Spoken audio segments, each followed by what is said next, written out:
Welcome back to IAB Canada's Business of Digital Audio series. This series is an extension to our audio committee, whereby our focus is on exploring the world of audio and the role it plays in the overall digital marketing and advertising media mix right here in Canada. My name is Laura Ferron, Head of Membership and Strategic Partnerships with IAB Canada, and I am joined by our co-host, Karim Kanji, VP of Digital and Emerging Media at Active International.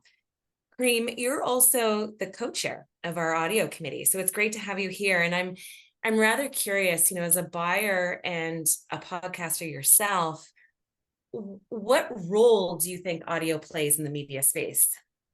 Hi, Laura. Wow, that's a great question. I have to be honest and upfront. I come from the podcasting space first. I have been podcasting in one form or another, or on one program or another since 2010, which was just before I got started in this crazy world of advertising. So you started podcasting before? Yeah, so I'm a fan of podcasting. I'm a fan of audio. I remember promising my dad that I would never watch TV again and just listen to CBC radio. That lasted a whole 24 hours when I was a kid. But from that day, the reason I remember that day is because that's, I think, the day I fell in love with audio. So I'm a fan of audio. So I come from that perspective. But also as on the media side, on the planning, and then on the buying side, on the strategy side, I think that audio holds a special place. And I'll sort of give two reasons why I think that's true. Number one, whenever we hear about the second screen, we hear it from the perspective of video, specifically television. When people are watching television, there's a second screen involved, which is their phones in most cases. So people's attention, and I want to focus on that word attention, is split between multiple screens. When it comes to audio, we rarely hear about a second screen when it comes to audio. Now, I will admit that we hear including audio in various activities. I was on a call earlier today talking about podcasting, and someone said people listen to podcasts when they're walking the dog, when they're doing the dishes, when they're doing another activity, rather than someone sitting down with a cup of coffee or tea and just listening to a podcast. However, people are paying attention to podcasts, and I'm really excited to speak to our guest today, Jeff Vidler from Signal Hill, because he is someone that over the past number of years has been studying the habits of Canadian podcast listeners. And listeners are paying attention when they're listening to podcasts. And the reason that companies advertise on podcasts is because Canadians specifically are taking action when they hear a podcast. They're researching that brand or that product on places like Google. They're going on social and interacting. They're talking to somebody about that product or that brand. They're visiting a website, and the holy grail is that they're going somewhere and purchasing that product. So I'm a fan of this space, and I think it works when it comes to media. Yeah, thank you for that. It's such a nice intro to Jeff, but also so indicative of my own behavior of, out walking, my dog. Yeah. And then, how many products I have since invested in because of being exposed to him in the podcast. How many mattresses do you now own, Laura? Far too many to count. Thank you. Today, we are fortunate enough to sit down with Jeff Vidler, president and founder at Signal Hill Insights. Jeff, such a warm welcome to you. I think if you can, for the sake of our listeners, I'm really curious if you could tell us a little bit about your role, especially as it relates to the audio space. Great. I've been working in the audio space for a long time, longer than I probably care to admit. But a lot of that work was in radio, working in radio, but also doing radio research. But over the last 7-8 years, really, it's been very much focused on podcasting. Our company, Signal Hill Insights, which we launched 4 years ago, is focused on podcasting. We still do a little bit of radio research, but we saw the opportunity for podcasting very clear. The growth of podcast listening, the growth of podcast advertising. So we do a lot of work on advertising effectiveness work, mostly in the US. But we also do a study in partnership with Ulster Media called the Canadian Podcast Listener, which is heading into its 8th year. We did the first one back in 2017, and it's really provided that kind of landscape view of podcasting in Canada. We have a number of subscribers, sponsors who help support that to bring information to advertisers, to publishers, to agencies, just to keep them up to date, educate them on what's happening within that sort of growing podcast listening audience. Jeff, thanks again for coming on. I have, I guess, a simple question. Maybe it's not simple, but maybe this is part of the research that you do with the Canadian Podcast Listener Survey. What are the key reasons that Canadians are listening to podcasts? And I'm curious if you've seen or sensed a difference in how they engage with podcasts versus other types of online media. Yeah, no, indeed. I mean, podcasting is really unique in a few ways. I mean, really the 3 reasons that people tell us they listen to podcasting are to learn something new. Curiosity is a big part of that. Hear interesting stories, the whole notion around storytelling. And also, I mean, this is more of a blanket statement, but to be entertained, which I suppose that is similar across other media for the most part. Yeah. But beyond there, that sort of curious to learn something need, and the nature of audio itself really creates this kind of immersive environment when you're listening to a podcast, which does make it different from all, particularly when you're looking at most of the other kinds of online content. Probably the best example is we ask listeners who listen to news podcasts, and that's one of the larger categories. What is it that separates news coverage that you listen to on podcasts to newspapers, to online news, to social media, to TV news? And there's 2 things that really stand out as being different and really kind of marks the space for podcasting and podcast listening. And that is personal connection, and that goes to that intimacy of the medium, and depth. The ability to go deeper. Other news media, convenient, immediate. Yeah. That's not really podcasting strength. Podcasting does come at it from a different angle. So, and even what kind of podcast they want to hear. They aren't interested in hearing headlines on a podcast. They want to hear in depth, and that can take a number of different forms. But they, it does speak to just that difference between podcasting and other media. Just using that one category as an example. Hearing those interesting stories. That's very interesting, Jeff. And I guess along with that and the why people are attracted to podcasts is why brands are attracted to podcasts and participating in them, whether it's a branded podcast that a brand might have or even advertising. And I'm curious from that perspective, what makes podcasting different from other mediums online when it comes to reaching and engaging with audiences? Again, it goes back to that intimate, immersive nature, I think, to a large extent. What has really proven itself to be very successful since, podcast advertising began, and I mean, in any kind of scale, that would be, say, in the last 10 years, has been the host-read ad. Yeah. And it really ties that personal connection we talked about earlier when it comes to news, and that immersive quality.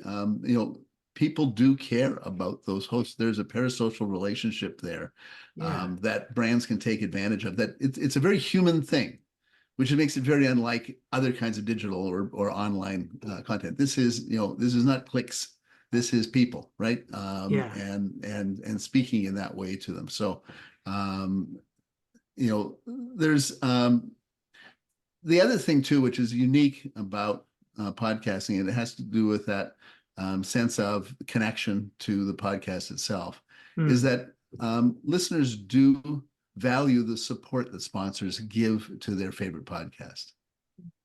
So a sponsored podcast is one of those, if they really believe that this ad is, part of what, makes this podcast available to them, they value that in a way that, you would see in other media. You see it often in ethnic media, or you see it in gay media, or you see it in other kinds of specialized media. But you do see that, you have 25% of Canadian podcast listeners say that they make a point of supporting brands that support their content, that support their podcast. That is a great number, 25% support. That is amazing. So I want to build off of that, Jeff. Sure. So I would think, going to any planner, buyer, or brand and saying 25% of people that listen to this are going to support your brand if you show up, on a podcast. However, what are some of the, generally, what are some of the unique advantages of advertising on podcasts? Is it cost? Engagement, conversion is something relatively new. I'm wondering if you could expand on that. Yeah, it's a good question. And some of that, is still kind of unknown. That's one of the things that's kind of fun about doing research about podcasting, is we still are uncovering things all the time about what makes podcasting effective or how it could be more effective.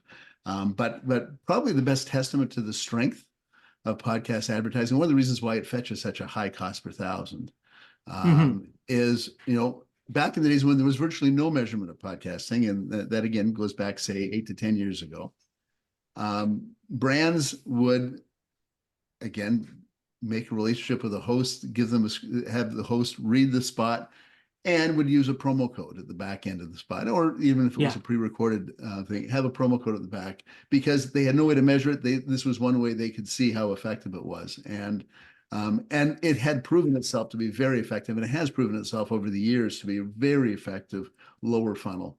For example, compared to radio you're listening to when you're out and about, you're driving in the car, things like that, when you may not be able to immediately go to that website to buy that product. But a podcast, so most podcast listening takes place at home, and people have their phone right there with them, and they can go ahead and do that if they want to. So that podcasting as an advertising medium has really proven itself out on that lower funnel.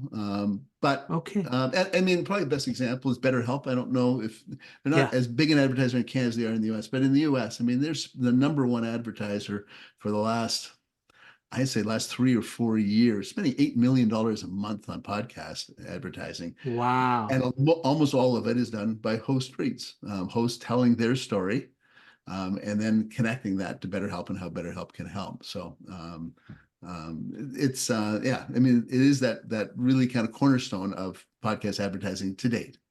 Yeah.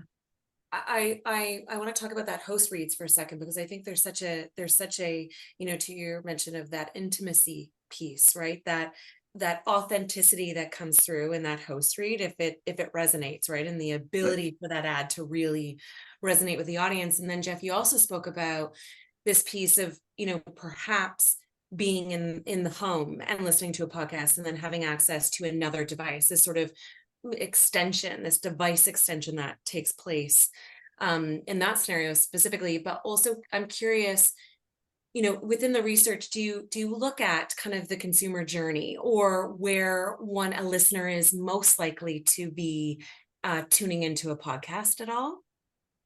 We do ask, in terms of activities of where they are when they're listening. Yes, we do. Absolutely. A lot of it is, and it really speaks to, I guess, the benefit that podcasting brings to listeners, is that it works really well when your eyes are busy, but your mind is free.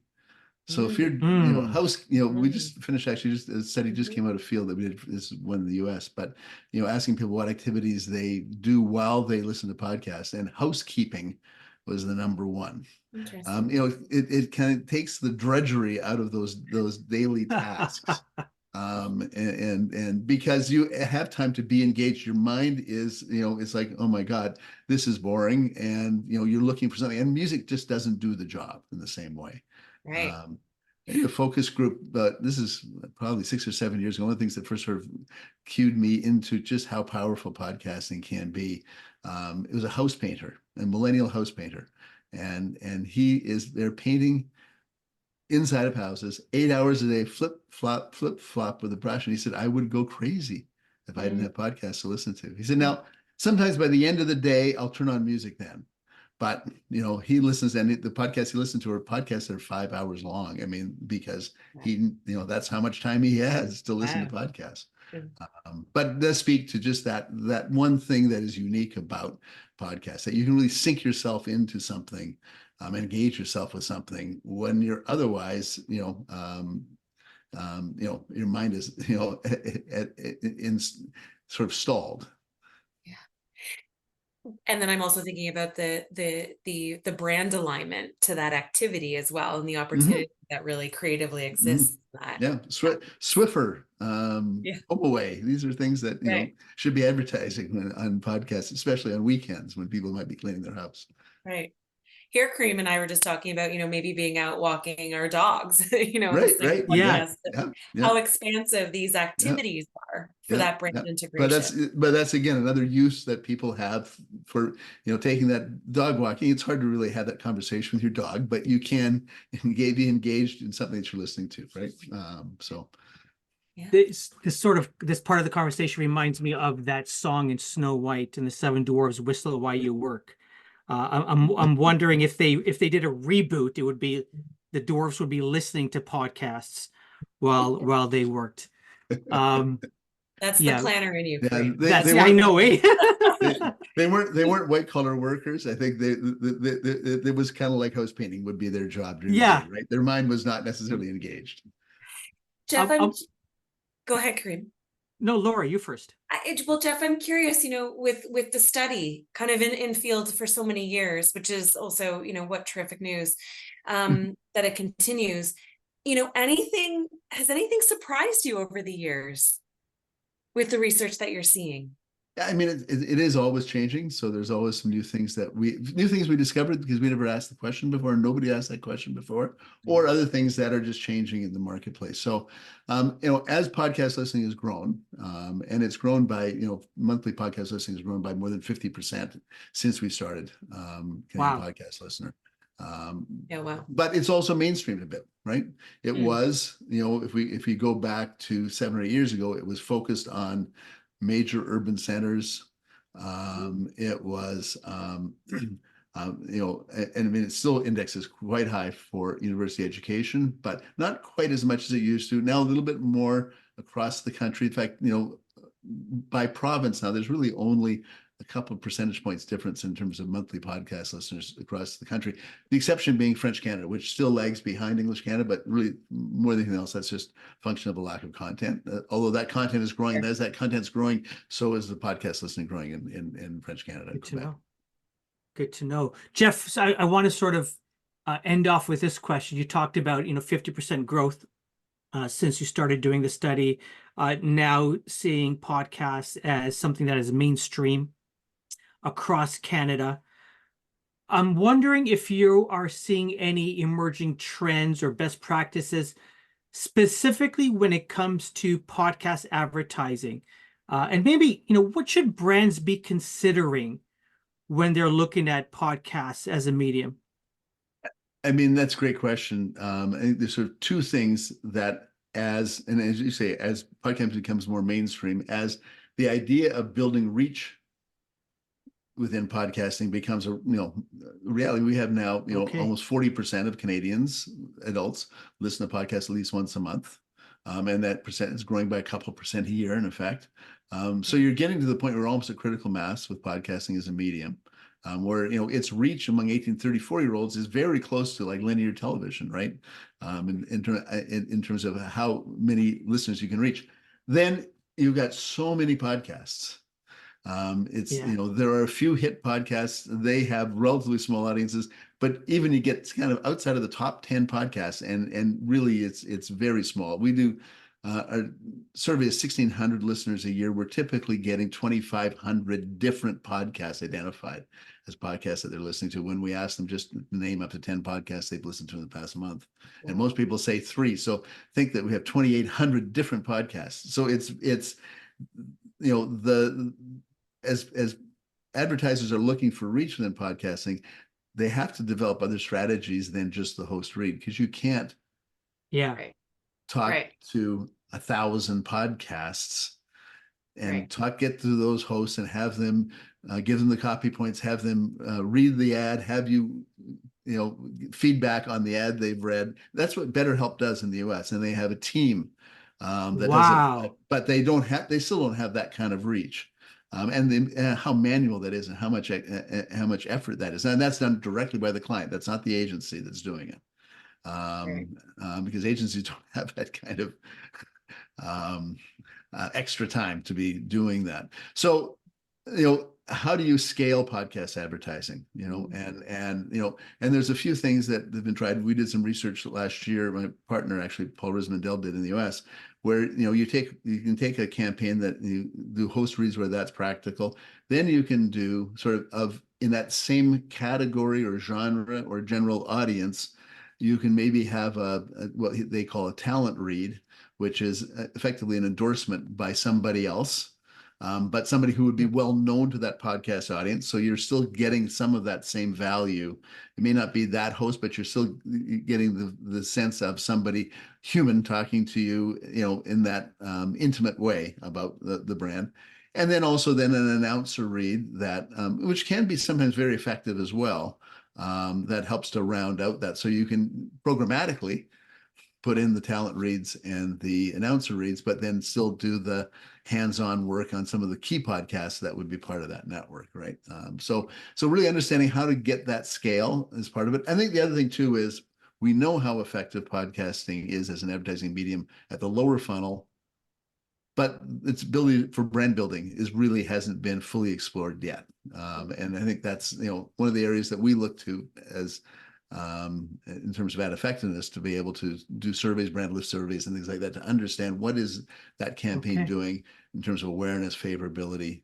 Branded podcasts you touched on as well. I mean, the opportunity for brands to have their own podcasts, engaging listeners in a deep way for episode after episode after episode, even with a very light brand touch, can have really powerful effect. So we do studies on that, but it's a tricky thing. It's a tricky thing to measure in that sense as well, because they aren't typically large reach podcasts. They're relatively small, but they have a lot of deep engagement. Right. Oh, Jeff, I feel like I have so many more questions and I could talk to you for a lot longer. I'll ask one last question. Maybe this is where we should have started, but it's okay because it's been so fascinating, at least in my opinion, nonetheless. Tell us about the size of podcasts in Canada. What does the space actually look like from what you see in the data? What's the Canadian podcasting, what's its size in Canada? Well, I mean, I'd say there's almost 40% of all adult Canadians say they listen to podcasts in the past month, nearly 30% at least once a week. So that's one measure of size. Another measure of size is just the share of audio that's now going to podcasts. So, podcasts, if you compare all types of audio, including ones that aren't ad supported, people's own personal music or whatever, we're up to what we're measuring now is about 8 to almost 10% share going to podcasting. I mean, radio still has more reach, a larger audience, but again, we look at the younger demographics. You've got podcasting taking a significant share of ad-supported listening, more than the share that goes to ad-supported streaming, for example, right? We're at that point now. So I don't know if that helps to answer your question, Laura. Yeah, for sure. Yeah, I just think it like helps kind of put it in context for the listeners, like how big the space actually is. Yeah, it's getting bigger. Yeah. It's already notable, and it's getting more notable all the time. Right. Jeff, Jeff, thank you. yes, thank you so much. This Oh, has been thanks. very insightful.